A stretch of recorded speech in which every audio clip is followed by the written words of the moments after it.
Kavi TV, la télé du développement.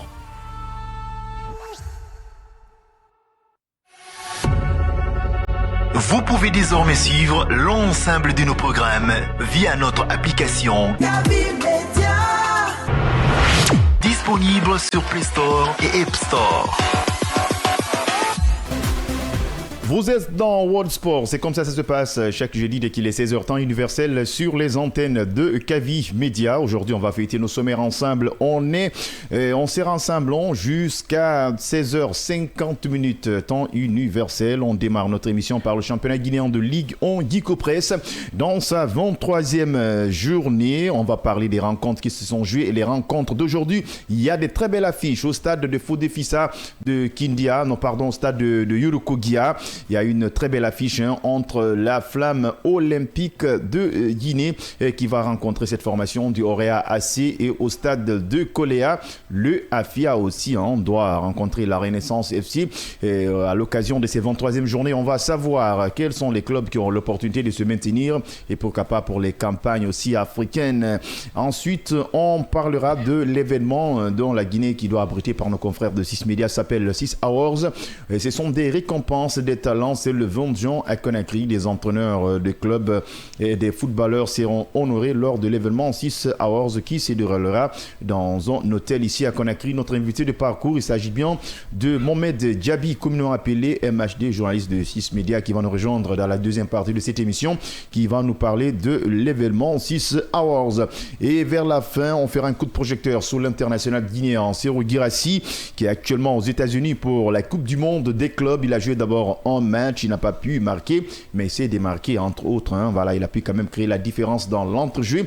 Coup de projecteur, Serhou Guirassy est dans les viseurs de cette formation du Real de Madrid par Sabi Alonso qui a parlé de l'international guinéen qui sont en train de le suivre de près au niveau de la Coupe du Monde des clubs. Installez-vous confortablement dans ce studio pour animer cette émission. Amadou Major Diallo, Hassan Diallo, Chab Diakité. Hassan Diallo, bonsoir. Et bonsoir Amadou et bonsoir Sohaibou Diakité. Chab Diakité, bonsoir. Bonsoir Major et bonsoir à tous. On est en blanc ce matin, ça signifie beaucoup de choses. Ouais, clairement. Bon. Ouais. Et c'est la toute première fois qu'on est en face à face. D'accord, on va revenir. Ça s'annonce intéressant. Hassan, j'espère qu'on est en super forme. Soulevez un peu le micro un peu. Voilà, j'espère ça va. On m'a fait signe de l'autre côté à la technique. Il s'agit bien de Mamadou Diallo, en compagnie du réalisateur Michel Ouaoun et pourquoi pas l'équipe de Fatmata Kaba, voilà, entre autres, qui sont en train de gérer et de Vaba. Alors, on va commencer par le championnat guinéen de Ligue 1 Guico Press. Hier, d'abord, il y a eu des très belles affiches, voilà, et on va vous énumérer. Il y a eu cette formation de foot élite qui a pu battre Sor Academy sur le score de 4-2. Cette formation, déjà, est en deuxième division, ils sont complètement descendus. Et Louba FC de Télimini a créé la différence face à l'Ashanti Golden Boy de Sigiri sur le score de 2-0. Donc c'est un club qui est en bas du tableau, Louba FC de Télimini. Le Wakria AC de Beau qui a pu battre cette formation de Milo de Cancan qui risque de descendre en deuxième division parce que le club n'a que 27 points et l'avant-dernier c'est la Flamme olympique de Guinée qui n'a que 26 points. Voilà, donc on point. La situation elle est quand même compliquée pour cette formation de Milo de Cancan, mais ce résultat a arrangé le Wakria qui a grimpé un peu devant la Flamme olympique de Guinée. L'AS Kaloum qui a fait un match nul contre la Flamme olympique de Guinée 0 partout, a pu créer la différence face à un club promis, le RCCK de Kamsar. Maintenant, cet après-midi, on attend des affiches. Je vous rappelle le classement provisoire. Le Orea qui occupe la tête avec 48 points. Le deuxième, c'est la Renaissance avec 38 points. Troisième, Afia 37 points. Renaissance, 38 points. 1 point de différence. Et ces deux formations doivent jouer cet après-midi. En bas du tableau, on a le Wakri AC qui a que 26 points. Et Flamme Olympique, 25 points. Louba FC, 27 points. Milo FC, 27 points. Au cas où la Flamme Olympique crée la différence et Louba FC et Wakri a créé la différence, le Milo va continuer à s'enfoncer. D'abord, on va parler des matchs d'hier. Louba FC de Télimini qui veut coûte que coûte se maintenir. Cette formation a pu battre la Chantilly Golden Boy sur le score de 2-0. Pour les personnes qui ne connaissent pas Louba, ils peuvent se dire c'est une surprise, mais moi je dis que c'est pas une surprise, c'est une équipe qui peut faire la différence, qui est costaud défensivement, qui attaque, mais aussi qui met des buts. Exactement. Maintenant, dans ce championnat, on l'aurait dit encore une fois, les petites équipes peuvent bien les gagner contre les gros, c'est ce qu'on est en train de voir dans cette fin de saison. L'année passée, je le disais que ce championnat est en train de monter en puissance. Vous avez parlé de la Flamme Olympique, vous avez parlé du Milo qui a été champion, aujourd'hui qui risque même de descendre en deuxième division. Vous voyez combien de fois que ce championnat il commence à monter en puissance, parce que le champion risque d'être en deuxième division pour dire que le niveau est en train de monter petit à petit dans ce championnat-là. Maintenant, on va parler du Louba qui peut bien se maintenir dans ce championnat, parce que je le dis qu'ils ont un effectif qui peut le faire. D'abord, il y a une défense pour le moment qui termine très bien ce championnat. Il y a aussi ces milieux de terrain qui jouent très bien, qui gardent le ballon, qui se projettent de l'avant comme il le faut pour essayer de mettre des buts. Il y a aussi ces attaquants-là qui marquent. Maintenant, et ce côté administratif aussi, ça marche très bien dans cette équipe. En tout cas, tout est réuni pour permettre à cette équipe de terminer très fort ce championnat. Maintenant, les matchs, on les joue pour les gagner. Il y a des matchs qui restent, ils vont être décisifs pour cette équipe. Il faut les gagner pour espérer se maintenir. Le Wakré Acier qui est en train de batailler très durement pour se maintenir, parce qu'ils ont affaire avec Louba, Flamme Olympique. Voilà, c'est des concurrents aussi très sérieux. Cet après-midi, la Flamme Olympique de Guinée, à l'instant T même, est en train de jouer contre le RAC. Là-bas même à domicile, et ça c'est à Dubrika. Et cet après-midi, Renaissance, Afia, entre ces deux clubs vont accompagner le Orea en Ligue des Champions. On va parler d'abord des matchs qui sont joués hier. Le Milo de Cancan traverse des moments difficiles. Ils ont perdu sur le score de 3-0. Très compliqué pour le Milo. Les deux derniers matchs, ils en ont tous perdu. Voilà. Donc c'est compliqué pour ce club. Champion en titre, on l'a dit, mais c'est un petit peu à l'image de toute leur saison. On ne va pas toujours parler que de la fin de saison. On n'a pas senti le Milo qu'on a connu la saison dernière. Voilà, on ne sait pas ce qui a pris. On a parlé du changement d'entraîneur, d'un monsieur qui a quitté le club. Peut-être des promesses non tenues, mais franchement c'est compliqué et il faudrait quand même que le dernier match de la saison, que ça soit une finale pour ce club, parce que déjà ils sont en difficulté, ils sont là peut-être en train de prier que la Flamme Olympique ne s'impose pas face au champion Oroya. Pourquoi pas, parce que si la Flamme Olympique parvient quand même à créer une surprise du côté de Yorokogia, ça pourrait être compliqué pour la dernière journée, parce que là, ils n'auront plus leur destin entre les mains, donc ça va être compliqué. Le Milo, pour moi, je ne les vois pas descendre, mais il faudrait quand même batailler. Prier d'ailleurs que le match de Flamme ne soit pas un bon résultat. Alors, peut-être ne pas faire plaisir à certains. Non, c'est une réalité. Mais il faudrait quand même prier, parce que c'est ce que j'ai envie de dire.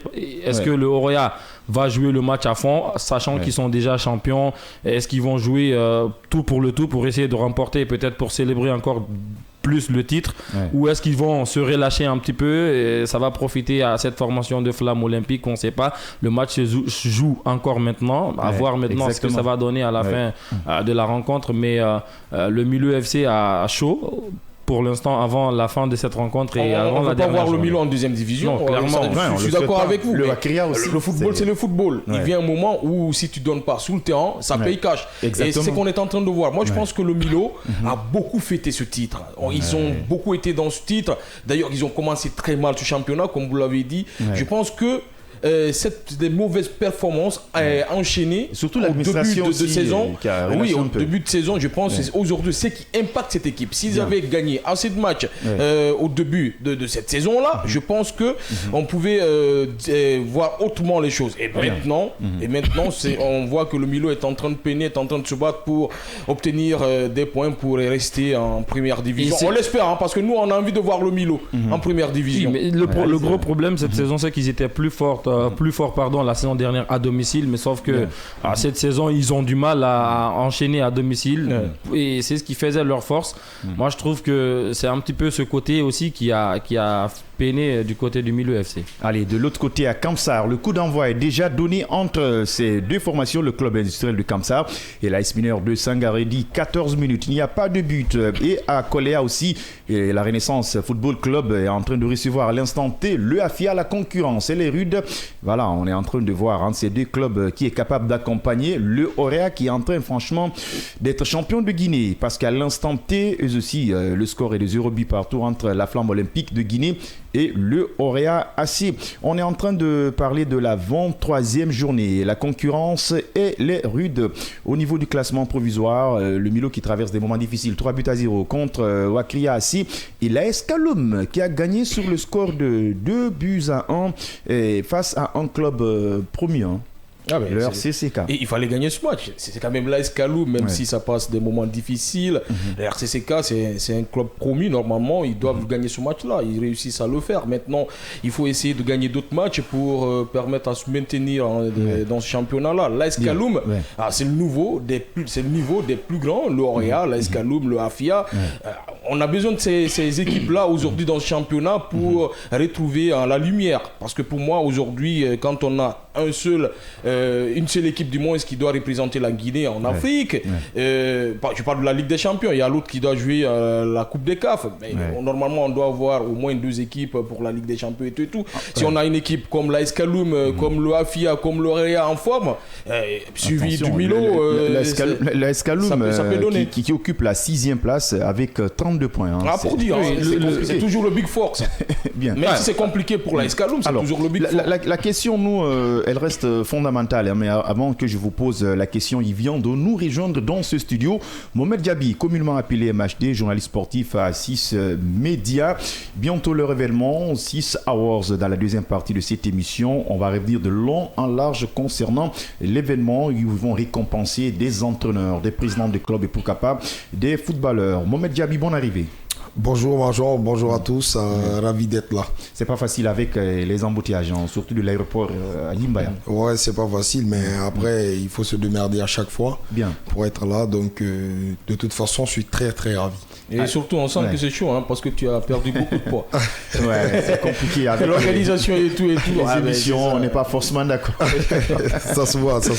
Bon, arrivé sur nos antennes, on va t'accueillir par le championnat guinéen. Voilà, même si on va parler de 6 Hours, le championnat guinéen, la concurrence, elle est franchement rude. Quelle lecture faites-vous cette saison pour surtout la 23e journée? On est en train de voir le Milo qui est en train de descendre. Ah ouais, le Milo qui est en train de descendre, c'est qui est déjà une déception, c'est que le Milo qui a joué l'année dernière et qui a été champion, après qui joue le maintien cette année, ça veut dire que le club a vraiment régressé. Donc je pense que ça c'est une déception du côté de Cancan, fief du football de la Haute-Guinée, mais c'est qu'il faut préciser, d'autant plus le championnat est assez rude, on voit des joueurs de qualité dans différents clubs, notamment la Flamme Olympique et tout. Donc ça veut dire qu'à la 23e journée déjà, il y a 3 journées qui restent, mais les clubs sont tentés de descendre en Ligue 2. Donc c'est vraiment serré sur ce côté-là. Après, la lecture que je fais aujourd'hui un petit peu, c'est que le niveau du championnat, on espère encore que ça va se relever encore une fois de plus, parce que c'est vrai que le classement, c'est un peu serré, mais après, vous voyez, au niveau de la première place, le Auréa qui a 10 points d'écart, donc du deuxième, ça fait très très longtemps quand même que moi j'ai pas vu ça dans le championnat guinéen, parce que ça se joue jusqu'à la dernière saison, même si le Auréa avait quand même pas mal de points, mais c'était très chaud. Et pour cette saison-là, donc il faut vraiment penser au niveau du championnat guinéen, c'est qu'il y a des joueurs de qualité dans différents clubs, comme je l'ai rappelé, mais derrière, il n'y a pas de club consistant, en fait, sur qui il faut vraiment compter du début de la saison jusqu'à la fin. Donc il faut vraiment penser à ça afin que le niveau soit vraiment rehaussé. Le Milo, c'est comme Leicester, briller une saison et après redescendre en intensité. Je suis tout à fait d'accord avec toi. Aujourd'hui, il y a des joueurs qui sont dans des clubs qui sont très bien maintenant. Parce que même pour le Auréa, il fallait revenir pour le Auréa. C'est une bonne équipe, on a envie de voir cette équipe qui a passé dans des turbulences énormes, mais l'année-là qui explose. Ils se sont battus pour revenir parce qu'au début, il fallait injecter des jeunes joueurs, mais ça ne marchait pas trop. Il fallait revenir dans le championnat, ils ont su le faire et revenir très très fort. Bien, allez. La question qu'on va se poser maintenant, en s'excusant, c'est que l'Oréa est très bien parti pour être champion de Guinée. Maintenant, l'équipe qui va accompagner le Oréa en campagne africaine, ça peut être le AFIA, ça peut être la Renaissance. Maintenant, la question qu'on se pose, est-ce qu'on a des clubs solides qui sont capables de batailler très dur? Parce qu'on a vu le Oréa financièrement, ça ne va pas. Ils ne sont pas aptes à recruter des joueurs. La Renaissance FC n'a pas des joueurs de qualité, de renom qui vont concurrencer, dans un cadre général, les clubs maghrébins. Est-ce qu'aujourd'hui, on a des arguments individuellement à nous faire valoir sur le plan continental? Et puis le AFIA qui apprend. Pour moi, le AFIA ne peut pas représenter la Guinée en compétition africaine. Ils l'ont montré en 2 fois qu'ils ne peuvent pas, qu'ils n'ont pas le niveau, même s'ils ont des joueurs aujourd'hui en Guinée qui font la différence. Mais ils ont les moyens de renforcer l'effectif. Ils ont les moyens de renforcer l'équipe. Ils l'ont fait la saison passée, mais ça n'a pas marché. Ils ont perdu leur meilleur attaquant qui est parti de l'autre côté, à Louba. Et aujourd'hui, peut-être la meilleure équipe qui a plus d'expérience, même si ça a été remanié, c'est l'Oréa, qui va beaucoup plus, je pense. Mais avec des académiciens, avec ces jeunes, est-ce qu'ils pourront... Oui, mais qui a la culture, qui a la culture africaine aujourd'hui, qui a beaucoup joué dans la compétition africaine, pour moi, qui peut bien représenter la Guinée, même si aujourd'hui... C'est pas insuffisant. Bon, on va voir ce que ça va donner. Pour le moment, moi, je pense que ces équipes sont concentrées dans le championnat, la Ligue des Champions et la Coupe CAF. Elle va venir très rapidement derrière, on le sait, mais c'est encore loin. Et ils ont le temps de se préparer. Moi, je miserais beaucoup plus sur le Oréa. Maintenant, entre la Renaissance et l'AFIA, moi, je dirais le AFIA parce que le budget, il est différent. Les joueurs sont différents. Aujourd'hui, le AFIA, il connaît aussi beaucoup plus les compétitions africaines que la Renaissance. C'est comme le Oréa et le AFIA qui... C'est pas la même chose. Le Oréa qui a joué la plupart des compétitions africaines depuis 10 ans de cela, une décennie. Maintenant, de l'autre côté, le AFIA qui vient de revenir, qui a joué 2 fois les compétitions africaines, mais ça a été compliqué pour cette équipe-là. Maintenant, on va voir ce que ça va donner avec les recrutements à venir, avec bien sûr les remaniements et tout. Mais je pense, pour moi, le Oréa sera l'équipe qui pourra plus représenter la Guinée. La même question pour vous. Non, mais comme toujours, le Oréa, ça reste un mastodonte, ça reste le plus grand club lors de ces 10 dernières années, si je peux dire comme ça, de la Guinée. Mais je pense que le AFIA a quand même des moyens à faire valoir sur la scène africaine avec le gros budget qu'ils ont. Une qualification, il a parlé tout à l'heure de... Mais ils ont du mal, mais ils ont du mal même en championnat où le niveau n'est pas tellement comme ça. Je pense qu'ils vont apprendre parce que les premières qualifications, on n'a pas vu le AFIA qu'on aimerait voir comme le Oréa avait l'habitude de représenter la Guinée sur la scène africaine. Mais je pense que s'il y a une qualification cette saison, je pense qu'il y aura déjà de renforcement. Ils ont déjà appris de les dernières expériences. Je pense que je mise mieux sur le AFIA plutôt que la Renaissance parce que la concurrence devrait être à ce niveau. Je pense que le Oréa est à un cran au-dessus. Maintenant, est-ce que le AFIA serait capable de tenir la baraque comme le fait le Oréa sur la scène africaine? À voir. J'ai quand même l'espoir parce qu'ils en ont le budget pour. Il faudrait qu'il y ait entre guillemets un renforcement d'effectifs pour pouvoir concurrencer, ne serait-ce qu'arriver en quart de finale de la Ligue des Champions. Mais ils l'ont déjà fait. Ils ont renforcé l'effectif et ils ont changé d'entraîneur. Mais jusqu'à présent, ça ne marche pas. Ils ont du mal même à s'imposer dans le championnat. Ça ne marche pas. Voilà pourquoi je dis le Oréa a beaucoup plus de chances d'évoluer dans cette compétition africaine. Attention, je vais vous donner un exemple rapidement. On a perdu l'Indiscaf parce que l'Oréa traverse des crises. Ça, il faut le dire. C'est l'arbre qui cache la forêt. Oui, on avait combien de clubs pour les compétitions africaines? Il ne faut pas se voler la face. L'Oréa a représenté beaucoup plus la Guinée en compétitions africaines que les autres clubs. Le Sor Academy ne l'a pas fait. Le AFIA aussi. Et d'autres clubs guinéens qui ont joué cette compétition-là. Il faut mais ce n'est plus les mêmes réalités. C'est ça l'inquiétude. C'est l'inquiétude. Mais voilà pourquoi je dis aujourd'hui, il faut beaucoup plus miser sur l'Oréa. Bon, sur le plan budget, peut-être on peut dire que le AFIA a un gros budget par rapport à l'Oréa aujourd'hui, mais la culture encore africaine compte beaucoup. Javi le disait, il faut plus de régularité. Moi, je pense que s'il y a beaucoup plus de régularité au niveau de nos clubs, ça peut venir. Ça ne peut pas prendre tout d'un coup. Il faudrait qu'il y ait des qualifications chaque saison pour pouvoir acquérir plus d'expérience et pourquoi pas s'imposer à long terme. Nous, quand même, Diaby, c'est qui nous taraude l'esprit cet après-midi. Le Oréa regorge que des joueurs, que des académiciens qui n'ont pas assez d'expérience. Le club n'a plus les moyens comme avant. Le AFIA, cette formation, a les moyens. Maintenant, la question qu'on se pose, pourquoi le AFIA ne parvient toujours pas à s'imposer dans le championnat? Ouais, parce que le AFIA, le gros problème, en fait, c'est pas avoir des moyens, mettre la main dans la poche à chaque fois, mais il faut avoir une politique une politique sportive qui peut faire tourner justement le projet du club. Après, la première grande décision, moi à mon avis, pour le AFIA aujourd'hui, c'est de changer d'entraîneur. C'est de changer d'entraîneur parce qu'on a vu, c'est pas un entraîneur Lakhdar Adjali, c'est pas un entraîneur taillé en fait pour faire tourner l'effectif du AFIA. Vous savez, le footballeur guinéen, pour le manager, il faut vraiment le connaître. Parce que si vous ne connaissez pas la mentalité d'un footballeur guinéen, c'est très très compliqué de le manager. Donc il faut vraiment sur ce côté-là que le AFIA puisse réfléchir. Maintenant, là où je ne suis pas d'accord un peu, c'est que la Renaissance, moi j'y crois bien, qui peut faire de la performance dans une compétition africaine, soit en Ligue des Champions ou en Coupe CAF, si elle termine justement deuxième en Coupe CAF, parce qu'on a vu le Santoma FC ici partir en compétition africaine, faire le premier tour, passer le deuxième tour. On sait que voilà, il y a toujours cette histoire de moyens encore qui revient à l'esprit, parce qu'ils ont joué des matchs compliqués face à Salitas FC au Burkina, donc ça devient un peu compliqué. Mais c'est que aujourd'hui, la Guinée a plus besoin d'un représentant, des représentants, puisque c'est deux clubs qui iront justement en Ligue des Champions et en Coupe de la Confédération.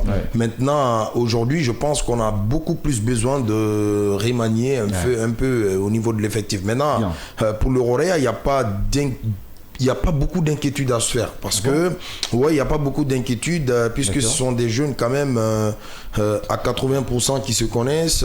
Après ils peuvent aller apprendre un peu au niveau du continent et tout. Mais pas aller très loin de la compétition. Pas aller très loin, il faut pas compter.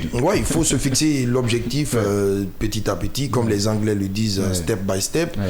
Parce que le Rorea, on sait quand même quand Antonio prenait le Rorea en 2012, c'est que c'était pas le même projet, c'était pas le même calibre, donc il fallait vraiment donner des moyens afin que le club puisse trouver vraiment ses repères. Donc aujourd'hui, avec ces jeunes-là, il faut d'abord partir pas à pas, jouer d'abord les éliminatoires et les préliminaires justement, gagner les préliminaires afin d'accéder aux phases de groupe. Après les phases de groupe maintenant, petit à petit, je pense que ça peut venir. Mais la Renaissance quand même qui doit beaucoup plus remanier son effectif parce qu'il n'y a pas de grand nom. Si vous prenez, il y a justement 11 joueurs qui ont été utilisés à chaque fois sur des matchs du championnat.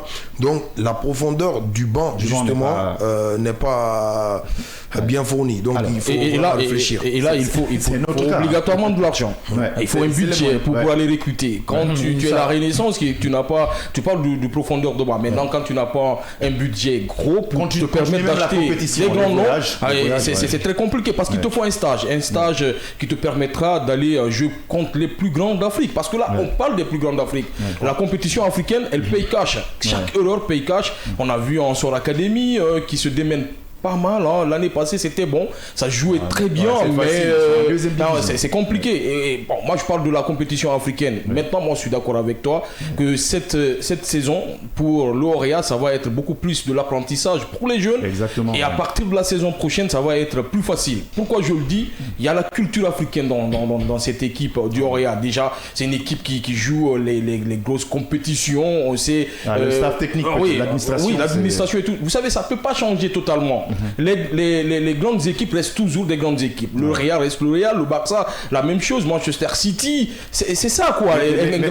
C'est quand il y a la culture. On peut pas compter sur ce club pour progresser dans la compétition. Oui, mais ça apprend. Ils iront apprendre. Et le Barça, qu'on attendait champion d'Europe cette année, qui se retourne en demi-finale de la Ligue des Champions. Pourtant, il y a des jeunes super forts, mais ces jeunes-là sont en train d'apprendre. Imaginez la saison prochaine avec le Barça, ils seront inarrêtables. C'est là la même chose. Je crois avec le Orea. Maintenant pour le AFIA, un gros budget, des joueurs. Mais pour le moment, comme l'a dit MHD, je suis à 100% d'accord avec toi. La politique sportive n'est pas là, c'est qui empêche cette équipe d'évoluer. Comme on le disait en début de saison, le Orea, ça reste un club historique. Je l'ai dit en début de saison, même si on parlait des jeunes joueurs, des académiciens, mais je l'ai dit, l'histoire, ça reste toujours sur un club. Ils font peur à tout le monde quand le Orea... Vous affrontez le Orea, vous pensez que à tout moment ça peut prendre derrière. Donc Moi, je pense une qualification en Ligue des Champions. On va parler d'apprentissage, c'est vrai, parce qu'il y a beaucoup de jeunes joueurs, mais ça reste un club historique. Mais le gros problème... Pas partie des filles des grands clubs de renom. Ce qui dénote quand même la dégringolade du championnat guinéen, c'est que aujourd'hui, le champion en titre est obligé de passer par les tours préliminaires avant d'accéder à la Ligue des Champions. Ça veut dire que le petit temps qu'a fait le Oroya en n'étant pas en Champions League, en n'étant pas très performant, on a déjà vu l'impact que ça a eu sur l'indice du football guinéen. Et pour moi, il faudrait qu'on retrouve ces clubs parce que, qu'on le veuille ou non, c'est le seul pour l'instant capable de mieux représenter la Guinée sur la scène africaine. Comme on l'a dit, on a l'espoir parce que le AFIA, c'est l'un des plus gros budgets du pays. Donc, on a l'espoir également que le AFIA puisse... Le bémol, avoir qu'un seul club qui peut aller très loin en Ligue des Champions. Mais on a l'espoir qu'on ait 2 ou 3. Imaginons, moi j'imagine qu'on retrouve par exemple le L'Oréal, l'Afia, l'Escaloum et il y a d'autres clubs qu'on ne voit plus dans le championnat parce qu'on connaissait beaucoup plus Félostar de l'Abbé. Il y a un moment qu'on ne trouve pas, ça t'évite aussi qu'on ne voit plus et perdre le Milo maintenant. Ça peut être compliqué. C'est beaucoup plus d'avoir beaucoup de clubs guinéens. C'est ce que je disais. On va essayer de voir comment ils vont gérer ça parce que le football, MHD l'a signalé, il ne s'agit pas d'avoir seulement les moyens. Il faut avoir une très bonne politique sportive parce qu'aujourd'hui c'est le véritable hic des présidents de clubs en Guinée. Dès qu'ils n'ont pas les moyens financièrement, le club est complètement statique, le club est complètement freiné parce qu'on a vu des clubs comme le Félostar de l'Abbé et tant d'autres, lorsque le président du club n'avait plus les moyens, ces formations ont traversé des moments difficiles. On part de la 23e journée du championnat guinéen de Ligue 1 Guico Press. Hier, il y a eu 4 matchs qui se sont joués dans les différents stades en Guinée. C'est cette formation de foot élite qui a pu battre Sor Academy sur le score de 4-2 et Louba FC de Téléminé qui est en train de se battre pour le maintien. Ils ont pu gagner devant l'Ashanti Golden Boy de Sigiri sur le score de 2-0. Le Wakria qui s'est imposé devant le Milo de Cancan 3-0 et RCCK de Kamsar qui a cédé devant l'AS Kaloum sur le score de 2-1. Les matchs en cours cet après-midi, la Flamme Olympique de Guinée est en train de défier à l'instant T le Orea au stade de Yorokogia. Pour le moment 0 but partout dans ces deux formations et à Kamsar, cette formation de C Kamsar à l'instant T en train d'affronter l'AS Mineur de Sangarili. Il n'y a pas eu de but. Le match le plus attendu dans ce championnat guinéen pour la 2e place, ça se joue actuellement au stade de Colé entre la Renaissance FC et cette formation de Afia. On vous rappelle le classement provisoire de ce championnat guinéen. En tête, c'est le Orea avec 48 points, suivi de la Renaissance FC 38 points. La 3e position, Afia 37, 5e, l'Ashanti Golden Boy de Sigiri avec 35 en bas du tableau. La concurrence, elle est très rude. Ce qui est confirmé, Sor Academy est en 2e division. Louba FC 11 points avec 27 points. Wakria C 12e 26 points. La Flamme Olympique de Guinée 13e avec 25 points. De long en large dans cette émission, à chaque instant, on va vous donner l'évolution de ces scores au niveau de ces différents stades. Il est 16h passé de 32 minutes. On marque une courte pause. On va parler de l'événement tant attendu à Conakry à travers nos confrères de 6 Médias. Beaucoup de footballeurs africains ont rallié Conakry ces demain vont joindre ici à Conakry des entraîneurs, des présidents de clubs et tout ça. Entre autres, pourquoi pas des joueurs seront honorés à travers l'événement 6 Awards qui va se dérouler dans un hôtel ici à Conakry. On a comme invité de parcours Mohamed Djabi qui est journaliste sportif à 6 Médias. On marque une courte pause et revient dans quelques instants pour parler des 6 Awards.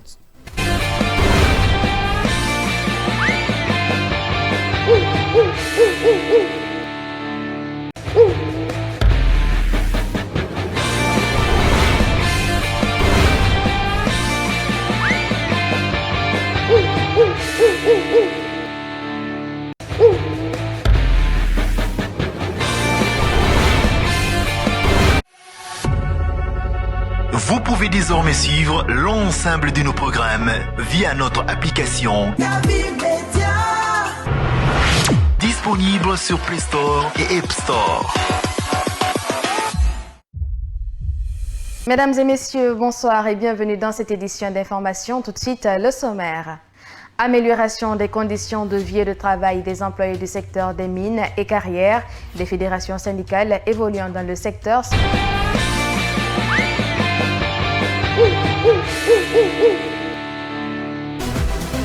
Allez, vous êtes pile à l'heure, 16h passées de 33 minutes sur la pendule numérique de Kavi Media World Sport. Chaque jeudi, dès qu'il est 16h, temps universel. Ensemble, on va feuilleter nos sommaires jusqu'à 16h50 minutes. On parle de 6 Awards. Il est mieux placé pour nous éclaircir la lanterne. Et Mohamed Diaby, parlez-nous de l'événement 6 Awards. Merci déjà de l'opportunité que vous m'offrez parce que ça n'arrive pas très souvent. Bien. J'aurais aimé être à votre place, poser des questions et tout, puisque ça ne vient pas normal. Ouais. Mais là, je porte encore une autre casquette. Bien. Maintenant, pour parler des 6 Awards, en gros, les 6 Awards sont une récompense individuelle des footballeurs, des acteurs sportifs, tous ceux qui sont impliqués d'une manière ou d'une autre dans le football directement en Guinée, mais aussi dans la sous-région. Vous savez, la sous-région a connu quand même des footballeurs qui se sont démarqués, surtout sur cette saison. Bien. Donc, avec ces différents prix dans les différentes catégories. Donc, les 6 Awards Guinée 2025 récompense donc ces footballeurs, ces acteurs sportifs. Bien. C'est pourquoi dans les différentes catégories, vous verrez forcément qu'il y a la catégorie de meilleur entraîneur de la sous-région, mais de la Guinée aussi. Après, vous aurez le meilleur footballeur guinéen à l'étranger, le meilleur footballeur ouest-africain à l'étranger, justement. Bien. Donc, ce sont les différents prix dans les différentes catégories que nous avons eu à penser justement pour récompenser donc les footballeurs ouest-africains. Allez, c'est quand même, si je peux. Allez-y. C'est quand même un pari ambitieux pour valoriser l'image de la Guinée, tout de même. Ouais, justement, parce que là, tous les yeux sont braqués désormais sur Conakry, puisqu'il y a pas mal de superstars qui sont attendus pour le jour de l'événement qui est demain. Vous savez, vous avez vu quand même les capsules vidéo sur la page de 6 Médias où les différents champions d'Afrique, les capitaines des différentes équipes nationales qui ont vraiment eu un regard particulier sur cet événement. Donc aujourd'hui, on a réussi à contacter ces différents nominés dans les différentes catégories. Donc, alhamdoulilah.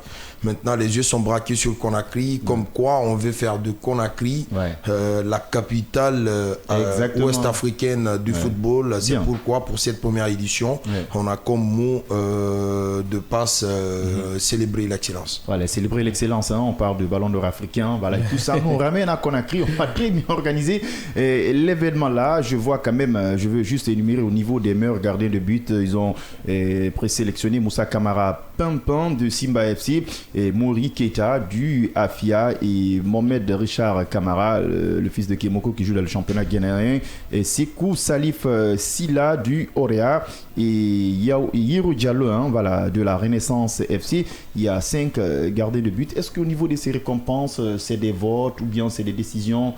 Il y a déjà quelques commissions qui sont en place. Voilà, donc au niveau des 6 Awards, l'équipe organisatrice déjà a pensé à une commission de sélection. Super. La commission de sélection est composée donc de Oumar Diaby, que vous connaissez, journaliste sportif aussi à 6 Médias, Abdoulaye Momo Fofana et tant d'autres. Maintenant, les critères de sélection, c'est déjà énuméré et justement penser à prendre les joueurs qui ont été performants sur cette saison-là. Donc vous retrouverez parmi les nominés, il y a Moussa Kamara Pempe après qu'il a fait une saison incroyable avec le Simba FC et qui continue encore à continuer sur cette saison-là. Donc les critères de sélection, c'est avec notre commission de sélection. Maintenant, derrière, il y a les membres de jury qui sont composés de 5 personnes venues un peu partout de l'Afrique de l'Ouest, dont 2 Guinéens, soit Tanou Diallo, justement, de la CAF, plus Lamine Monyouma Sissé, donc qui sont des observateurs très aguerris quand même du football guinéen, mais aussi du football ouest-africain et africain. Maintenant, au-delà de ça, on a pensé quand même au vote parce que on peut pas choisir quand même un joueur sans passer aussi par le public, puisque eux aussi ça compte. Ils observent quand même le football ouest-africain et le football guinéen à la lettre, donc ils ont aussi une manière de voter. Déjà, le site du vote a été lancé depuis quelques temps déjà. Ils ont eu 2 semaines de vote carrément avant le jour de l'événement. Donc sur la base de tout ça, les membres de jury donc vont essayer de choisir, et dans ce choix-là, jusque-là, les membres de jury, chaque membre de jury sait pour qui il a voté, mais il ne sait pas qui va remporter. Ah, d'accord. Voilà. Mais on va rester sur la critère de sélection, surtout avant les votes que vous avez dit là. Est-ce que les fonds du football guinéen ont voté pour les sélectionner là, avant même d'arriver à 72 heures de la cérémonie? Ouais, parce que si vous parcourez un peu le site de vote, vous verrez qu'il y a pas mal de personnes qui réagissent, le public réagit un petit peu. Maintenant, par rapport aux critères de sélection, vous savez, le public, pourquoi on ne prend pas en compte beaucoup. À 100% leur vote, c'est parce qu'ils sont des fans quand même. Ce sont des fanatiques, à un moment donné, leur choix c'est beaucoup plus lié à l'amour. Après, nos membres du jury, eux, ils observent pour choisir quelqu'un qui mérite vraiment. Donc, je pense que le public a son mot à dire, mais pas à 100%. L'événement, ça commence à quelle heure demain? L'événement, c'est demain à l'hôtel Noum à partir de 19h. Donc, tout le monde est attendu de ce côté-là. Allez, il y a quand même les meilleurs entraîneurs qui sont nominés. Entre autres, on a Fodié Camus Camara de cette formation de foot élite, un club promu Malia Camara de la Renaissance FC qui nous a impressionné cette saison. Suleiman Camara Abedi de l'AS Mineur de Sangaré qui n'est plus à présenter, et notre entraîneur qui évolue dans un club promu s'agit de Oumar Las Conté. Et de l'autre côté, on a l'entraîneur de Réa Noum Djane qui a presque raflé les trophées chaque saison. Et l'événement, c'est purement ouest-africain, c'est ça? Ouais, c'est purement ouest-africain parce que nous avons pensé d'abord à valoriser nos footballeurs ouest-africains parce que quand vous prenez par exemple les pays arabes, sans être raciste, ils valorisent mieux les différents athlètes à ce niveau-là. Donc nous aussi, nous avons pensé quand même à récompenser nos footballeurs parce que quand vous prenez Kalidou Koulibaly aujourd'hui avec Al Hilal, d'ailleurs face au Real Madrid qui a fait un bon match et tout, donc il faut penser à valoriser à chaque fois nos champions. Il faut penser à valoriser à chaque fois nos footballeurs et puis qui sont nés ici, quelquefois grandis ou en Europe, quelque chose comme ça. Mais il faut les valoriser. Serou Guirassy par exemple, que moi je pense que c'est un joueur sous-coté. Après tout ce qu'il a fait en Europe, même chez nous. Il n'est pas récompensé. Mais si demain il remporte un prix, je pense que ça peut aller loin, même si c'est pas garanti à 100% qu'il va remporter encore le prix, parce que le gros boulot revient aux membres du jury qui sont quand même des observateurs très aguerris. Maintenant, la précision que je voulais apporter, c'est par rapport au prix impact social, parce que on sait qu'au-delà du terrain, il y a des footballeurs aussi qui posent quand même des actes sociaux qui touchent particulièrement la population, que ce soit en Afrique ici. Maintenant, si vous prenez au niveau des nominés en Guinée ici, par exemple, localement pris, vous avez François Kamano, vous avez Abou Mangué Camara à travers son orphelinat, vous avez qui encore d'autres joueurs guinéens justement impliqués par rapport à ça, Nabi Keïta avec son projet UNICEF avec les enfants et tout, Mouktar Garabi avec l'OIM justement, donc il fallait penser à tout ça, les récompenser. Et après au niveau de l'Afrique de l'Ouest, vous avez Franck Kessie à travers sa fondation en Côte d'Ivoire, on a Kalidou Koulibaly justement à travers sa fondation au Sénégal. Après, nous avons aussi Seydou Keïta, on l'a vu avec le Mali qui pose quand même des actes sociaux et tout, donc et tant d'autres. Maintenant, pour cette catégorie-là, il n'y aura pas de classement, il n'y aura pas de premier, deuxième, non. On a pensé à récompenser tous ces joueurs-là qui sont dans cette catégorie-là parce qu'on ne peut pas quantifier quand même un bienfait. Quand on vous donne tout de suite 100 000, que vous avez besoin de 100 000, je pense qu'on ne peut pas quantifier ça au lieu de vous donner 10 millions. Vous dites que c'est un choix stratégique centré sur le football. Voilà, centré sur le football, justement, parce que des joueurs ont posé des actes par-ci et là, voilà, sans rentrer en tout cas dans les détails, parce que le jour de l'événement qui est demain, on va faire une exposition spéciale sur ces joueurs-là, parce que quand je vous parle de François Kamano, par exemple, qui a permis à Kindia d'avoir des forages dans pas mal de quartiers, et lorsque le Covid-19 aussi était venu, il a pensé aussi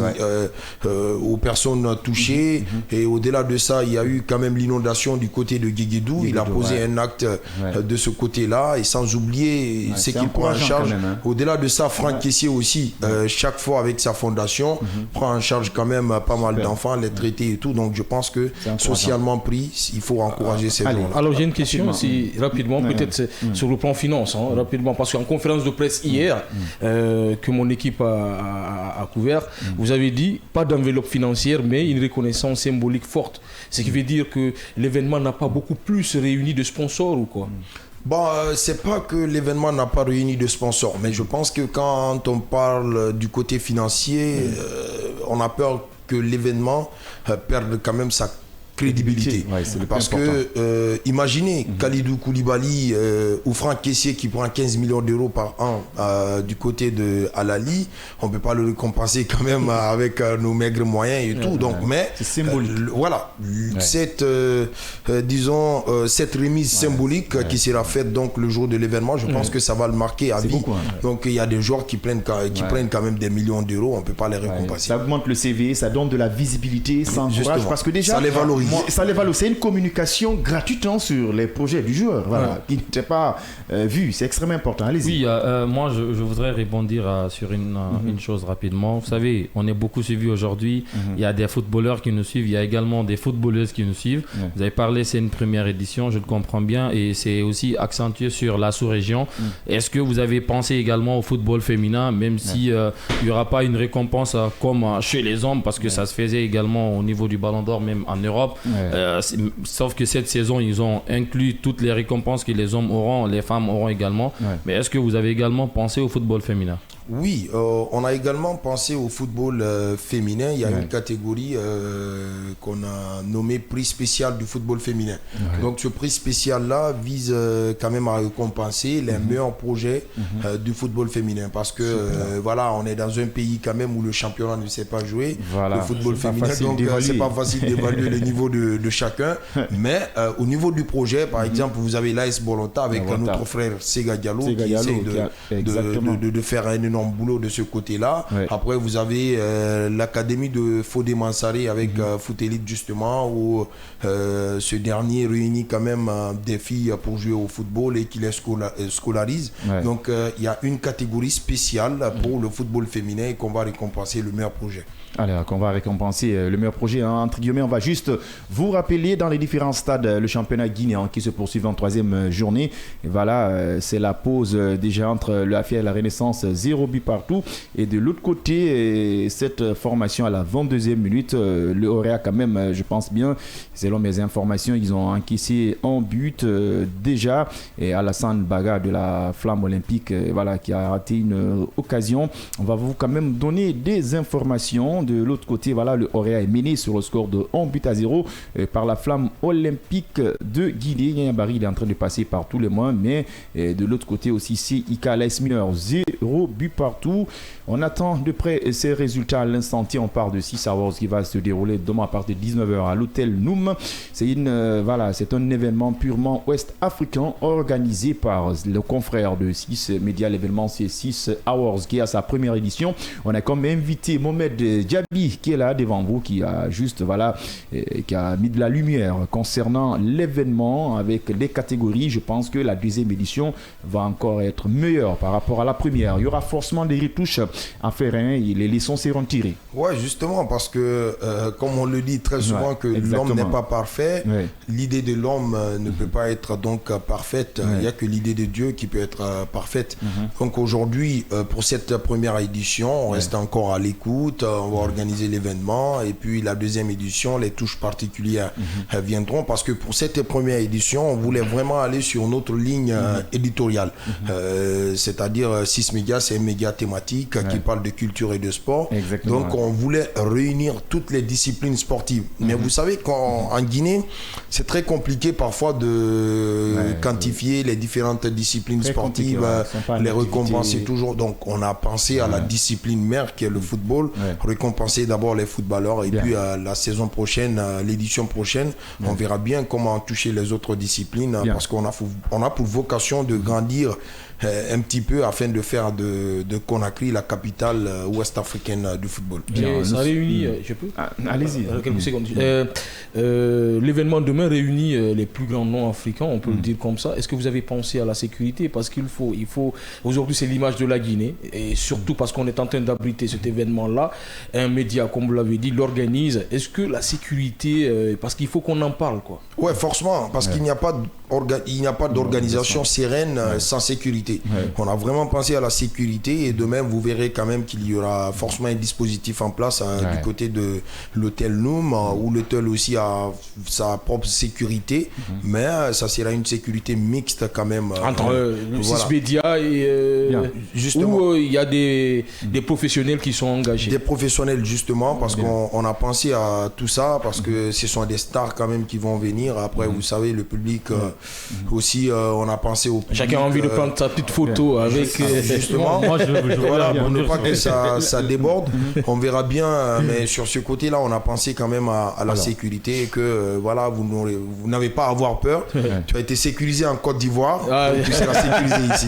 Il était sécurisé par quoi il n'y a pas de problème. Il est 16h passé de 49 minutes à l'instant T. Vous êtes dans votre émission sportive Road Sport. J'ai dit dès qu'il est 16h temps universel, on parle que du sport. Notre invité de parcours, Mohamed Diaby, qui est là pour parler de 6 Hours. 6 Hours, c'est demain à partir de 19h à l'hôtel Noum.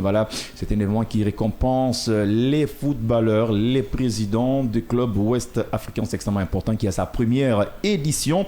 Alors, ça nous reste, nous sommes à 5 minutes de la fin de cette émission. On vous avait promis dès l'entame de ce numéro. On va fêter ensemble nos sommaires. On ne va pas se quitter sans parler de Serhou Guirassy, parce que déjà, le Real Madrid observe de près Serhou Guirassy lors de cette Coupe du Monde des clubs, tandis que déjà le Paris Saint-Germain semble déjà intéressé par son profil. Si ces deux clubs arrivent à se manifester, quel va être le meilleur choix de Serhou Guirassy? C'est la question qu'on se pose, même si on a juste 5 minutes.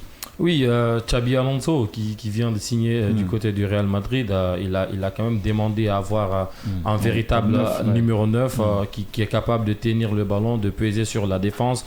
Et le nom qui revient beaucoup plus, c'est celui de Serhou Guirassy, un joueur que Xabi Alonso a côtoyé en Bundesliga et il l'a affronté même en toute fin de saison où Guirassy a été performant. Ça veut dire que le profil du joueur l'intéresse. Je l'ai toujours dit, Guirassy, ça reste un joueur complet.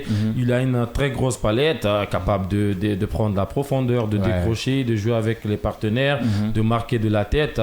Il est beaucoup plus complet et donc pour moi, même s'il y a un petit bémol, parce que pour moi, on ne peut pas prendre un Serhou Guirassy pour être la doublure de quelqu'un aujourd'hui. Je l'ai dit, pour moi, Guirassy, ça reste un numéro 1, mais Xabi Alonso lui cherche une doublure à Kylian Mbappé parce que c'est déjà acté. Mbappé il va évoluer au poste de numéro 9. Donc vous le voyez au Paris Saint-Germain, c'est qui va être bien pour lui. Beaucoup plus, parce que déjà, même si Dembélé semble également s'imposer sur ce poste, mais voilà, je le vois bien se fondre dans le collectif parisien plutôt que celui du Real Madrid. Je ne vois pas trop avec le Real Madrid. D'abord, Rodrigo, il va rester au Real Madrid. Il y a déjà un trio, il y a Endrick qui est là, il y a d'autres joueurs, il y a Garcia qui viennent signer, Gonzalo également. Qui sont énormes. Maintenant, Guirassy, c'est quand même 28 ans.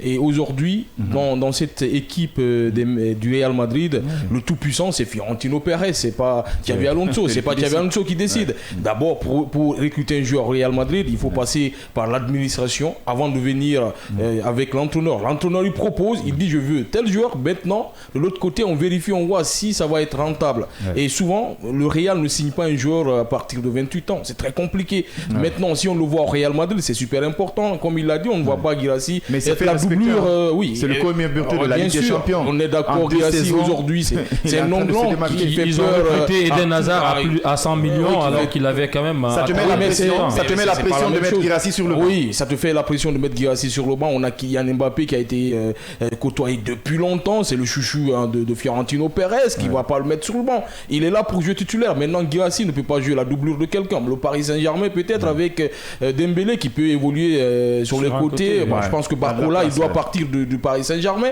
Donc Barcola qui doit partir, il y a Doué bien sûr, mais Guirassy il peut se faire une place là-bas dans cet effectif-là. Et c'est une équipe taillée pour Guirassy, même le Real bien sûr, mais je pense que le Real ça va être compliqué pour l'acheter. Vous êtes d'avis?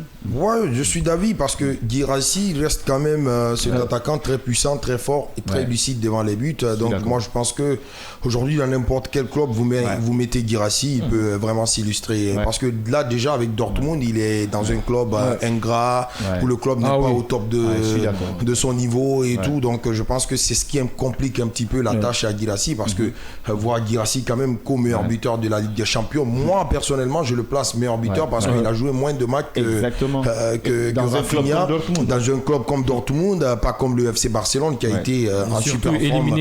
Éliminé avant, justement, il a joué moins de matchs. Donc moi je pense que Guirassy dans n'importe quel club ça le fait. Maintenant pour le choix entre le Real Madrid et le Paris Saint-Germain, je préfère le Paris Saint-Germain, puisque là le Paris Saint-Germain qui joue donc sans un attaquant de pointe avec un 9 justement incroyable, parce qu'on a vu le PSG c'est le collectif. Après il peut bien pallier quand même à ce problème du PSG de venir marquer des buts comme il le fait.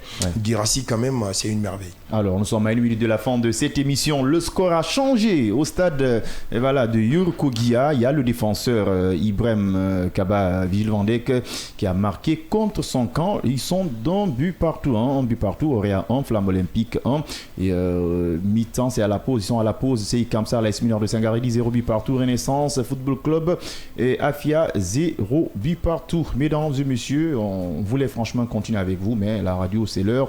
On a fait notre mieux ensemble. On a fait tous nos sommaires jusqu'à 16h55 comme prévu. On avait comme invité Mohamed Diaby de 6 Médias qui s'apprête à organiser l'événement 6 Hours. C'est un événement qui intéresse tous les Guinéens, un événement ouest-africain.